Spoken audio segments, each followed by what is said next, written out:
सभी भाइयों मित्रों व आदरणीय गणों को हृदय की गहराइयों से प्यार भरा नमस्कार। भाइयों, आज हम एक ऐसे गुज्जर योद्धा की कहानी बताने जा रहे हैं जिन्होंने अपने जीवन काल में अपनी भारत माता के लिए 3 जंगें लड़ी। और ये वीडियो हवलदार धीरज सिंह चपराना, गांव सेठ कुआं, जिला मेरठ की है। श्री हवलदार धीरज सिंह जी के पिता एक छोटे से किसान थे। 3 भाइयों में ये सबसे छोटे थे। इनकी शिक्षा कक्षा 5वीं तक गांव पांची के मेजर आसाराम विद्यालय से पूर्ण हुई तथा 8वीं तक की शिक्षा जनता इंटर कॉलेज से इन्होंने प्राप्त की।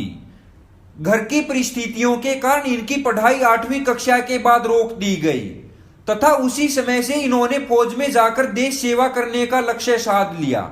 वह इन्होंने अपने लक्ष्य को पूर्ण करते हुए 17 साल की उम्र में 1962 में फौज में पैराशूट रेजिमेंट में भर्ती हो गए।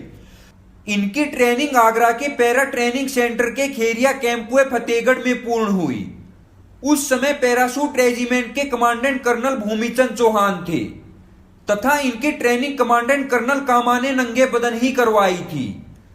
कठिन परिश्रम करने के बाद शपथ ग्रहण समारोह भी आगरा में ही संपूर्ण हुआ। फिर वही एयरफोर्स के एरोप्लेन द्वारा जंप लगाने की ट्रेनिंग शुरू हो गई थी और वहां इनको वर्दी पर चिड़िया चिन्ह लगाने का मौका मिला। 1 फरवरी 1963 को इनको लाल किला आगरा में पीटी डिस्प्ले में शामिल किया गया और वहां के बेस्ट स्टूडेंट के बैच से सम्मानित किया गया था। इन्होंने 1962 में चीन और गोवा से युद्ध किया।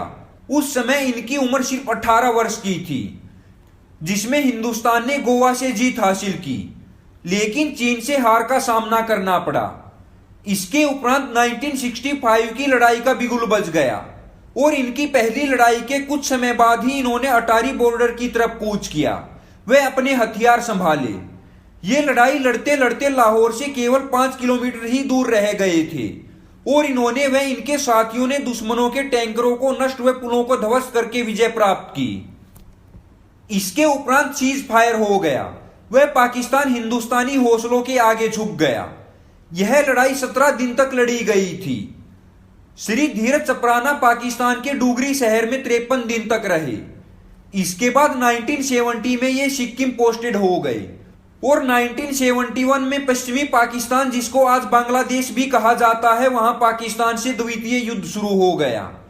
इनकी प्लाटून लड़ाई में शामिल हो गई और चटगांव बांग्लादेश से सभी सैनिकों को जहाज द्वारा जंप कराया गया।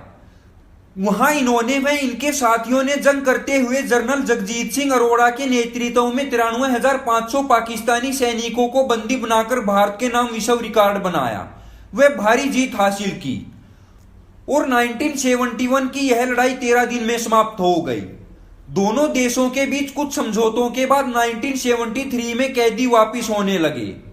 ये 12 जवानों के साथ कुछ पाकिस्तानी कैदियों को छोड़ने गयाजी बिहार बॉर्डर पर पहुंचे और 1973 में ही इनका प्रमोशन भी हुआ। प्रमोशन पाकर ये हवलदार बन गए। 1974 में इन्होंने कमांडो कोर्स बेलगांव से पूर्ण किया।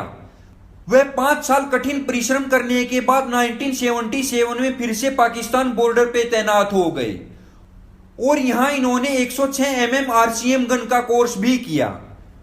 इसी बीच इनकी भेंट सुंदर गुज्जर गांव दुजाना से हुई। काफी समय तक ये दोनों साथ रहे। 1978 नवंबर में इनकी पत्नी रामवती जी का दुर्घटना में पैर टूट जाने के कारण ये बहुत निराश हो गए। फिर हिम्मत न हारते हुए इन्होंने जूडो कराटे का कोर्स संपूर्ण किया और इसके बाद 1982 में इन्होंने फौज से ससम्मान सेवानिवृत्ति ले ली। इनका मन घर में ना लगने के कारण इन्होंने रिटायरमेंट के बाद अक्टूबर 1982 में केनरा बैंक में सेवा देनी शुरू कर दी। 23 वर्ष तक सेवा करने के बाद ये वहां से भी ससम्मान पेंशन पर घर आ गए।